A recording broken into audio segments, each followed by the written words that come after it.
What's up, everyone? My name is Erikka Marie Avila. I am a plus-size model and a signed actress with Gale Talent Agency here in Chicago, Illinois. Born and raised, Southeast Side. I am a mother of three, 44 as of 2024, and my oldest child, which is my son, made me a grandma. So, Congratulations. thank you. So let's start with the earliest memory of, maybe tell people identify with the social mission, say like what kind of survivor you are. Sure. And then tell us like your earliest experiences with that. Just a brief overview of the brief kind of highlights. All right, so I'm going to go way back to my childhood, right? And so I am a domestic violence survivor. I like to say I am a survivor because that was my ammo for my ambition. And that was the start of me starting a whole new career, especially with body positivity and diversity and inclusion.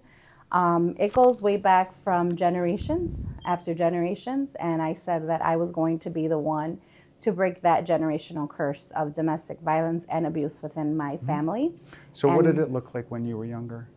So my mom left my father when I was a baby. I don't even think I was 1 year old. So my mom raised me and my two sisters on her own. She was a battered woman. My father was very physically abusive. He went to the service, and I don't know if he had PTSD, but he was very violent. And she left before I can witness any of that.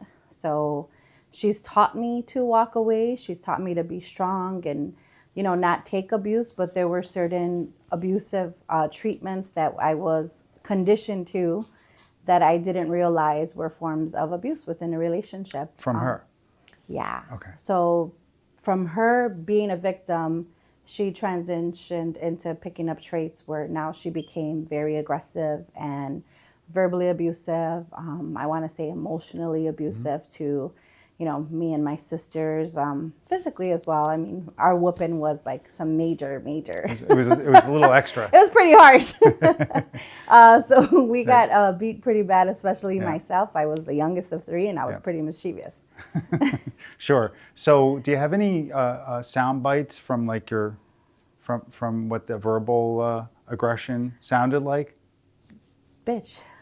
Wow. I mean, on a regular daily basis, we were called every name in the book. As I got older, it was hoe, whore, just. Okay. So how do you see the red flags, right?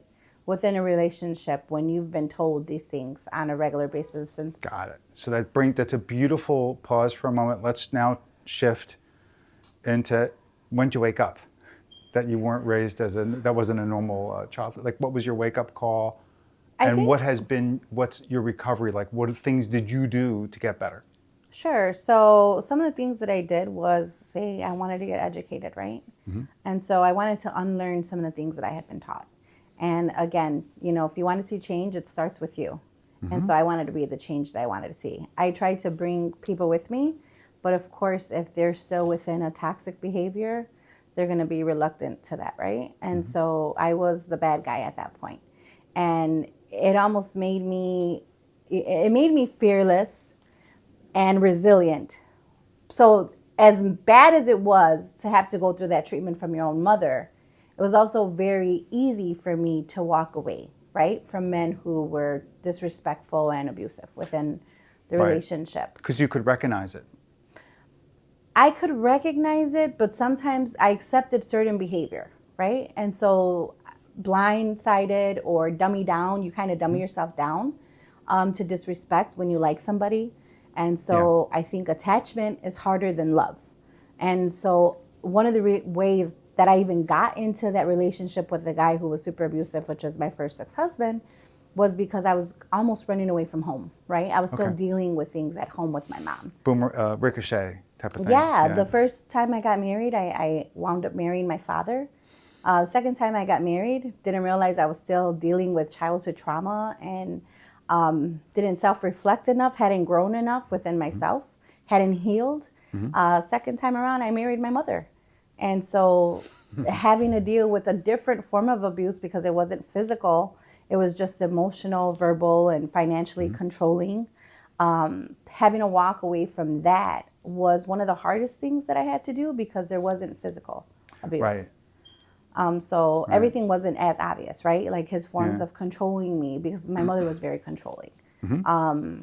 It wasn't super obvious. I was very submissive. At that time. I don't get that. I'm not reading that from you right now.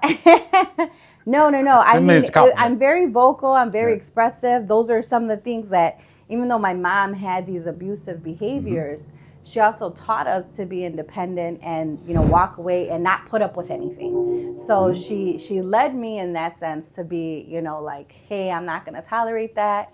But you put up with a lot of crap, Yeah. right? And so I put up with a lot of crap until I realized, I don't like this. I don't like the way this makes me feel. So what kinds of support were you able to find in order to heal? Was it just, did you read a book, get a therapist, go to synagogue, go to church? What worked for you? So I wound up becoming, in my second marriage, I wound up becoming toxic and abusive myself.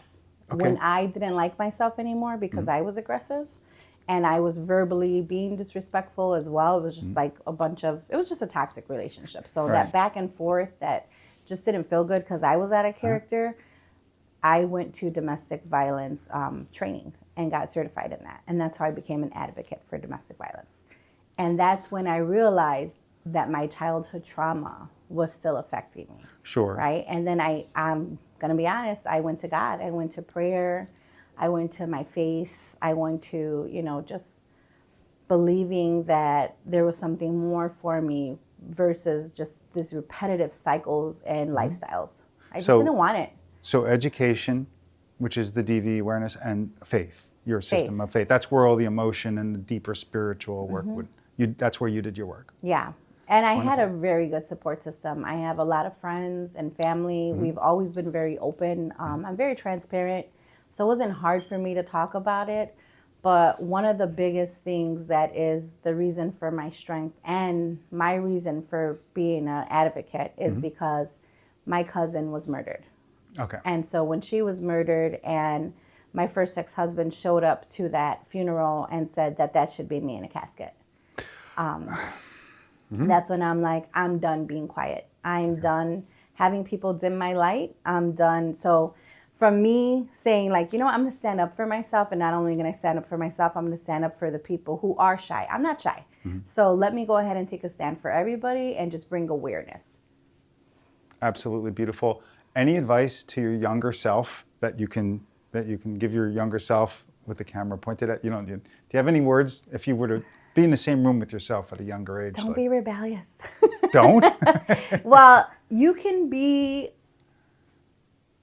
I mean, I want to say that I was self-destructive as a young child because of the abuse that I endured at home. And so because I was always just doing things to get myself in trouble, maybe I carried that on within my relationships. And so I would say, like, I tell my little one, I have a 7-year-old, and I tell her all the time, good girls are the best. When I was little, I thrived on being bad, and I no longer, want to be a bad girl. I want to be a good girl. So You're not I a can rebel be without treated a good. cause. And, I can be fearless, but I can do that without disrespecting anybody. And Wonderful. so the one thing I would tell people is learn what a healthy relationship looks like and know the difference between an unhealthy one. Amen to that. I think that's beautiful, wonderful interview. I'd like to give you a little warrior paint. We do a little thing under the eye. Okay. Can I show it to you? Yeah. Okay.